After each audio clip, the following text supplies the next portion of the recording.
మహాపరిశుద్ధుడైన దేవుడికి మహిమ కలుగును గాక. ఆయనకి వందనాలండి. ఈ వాక్యం వింటున్న ప్రతి ఒక్కరికి కూడా దేవుని నామములో వందనాలు. ఈరోజు నేను చెప్పే అంశం ఏంటంటే, నేను మీ ఐజాక్ బాబుని. అయితే ఈరోజు చెప్పే అంశం ఏంటంటే, అన్న చాలామంది అడుగుతున్నారు, తెలిసైతే ఎవరు అడగరు కదా, తెలియక అన్న మరియమ్మ అన్న పేర్లు ఎంతమంది ఉన్నారు, వాళ్ళు ఇద్దరైనా ఇంకేమైనా ఉన్నారన్న అని ఒక ఇద్దరు సహోదరులు కూడా నన్ను అడగడం జరిగింది. వాళ్ళ కోసమని నేను చెప్తున్నాను.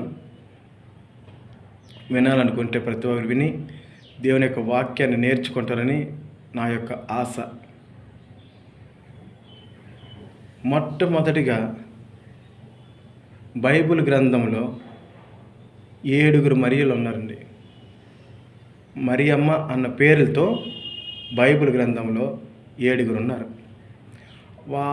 ఆ 7లో ఎవరెవరు ఎక్కడెక్కడ ఉన్నారు, ఏ గ్రంథంలో ఉన్నారు, ఏ సువార్త పత్రికలో ఉన్నారు అనేది మీకు రిఫరెన్స్తో సహా వాక్యంతో సహా మీకు చెప్తాను. అయితే మనం పాఠ్యాంశంలోకి వెళ్దాం. వాక్యాన్ని చూసినట్లయితే, మొట్టమొదటిసారిగా యేసు ప్రభువారి తల్లి గారైన మరియమ్మ గారు, మత్తయి సువార్త 1:16. రెండవది మగ్దలేనే మరియా, మత్తయి సువార్త 15:39. మూడవది బెతానియా మరియమ్మ,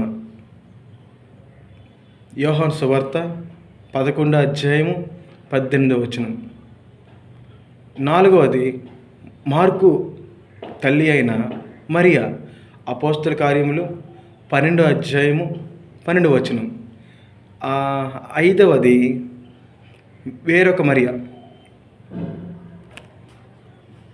లూకా సువార్త 24:10.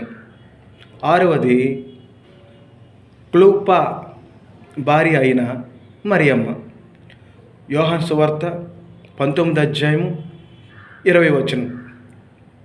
ఏడవది రోమా పత్రికలో ఉన్న మరియమ్మ, రోమిలికి రాసిన పత్రిక 16:6. ఇలా ఈ వచనాలు కానీ, ఒకటి మత్తయి సువార్త, 2 మత్తయి సువార్త,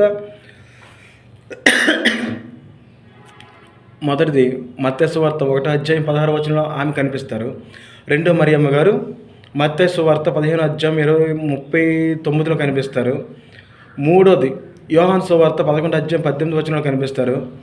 అపోస్తల కార్యములు 12:12 కనిపిస్తారు. లూకా సువార్త 24:10 కూడా ఈ మరియమ్మ అనే పేర్లు గలవారు కనిపిస్తారు.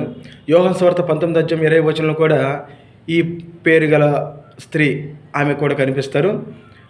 రోమ పత్రికలోని 16:6 కూడా ఈ మరియమ్మ అన్న పేరు గలవారు అందరూ కూడా ఈ యొక్క వచనాల్లో, పత్రికలో, సువార్తలో ఇలాంటి అందరూ కనిపిస్తారు. ఒక్కసారి చదివి తెలుసుకొని, ఒకవేళ తెలియని వాళ్ళకి మీరు కూడా చెప్తారని నా యొక్క చిన్న ఆశ.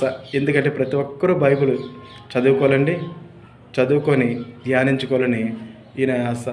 అందరికీ ప్రైజ్ ది లార్డ్.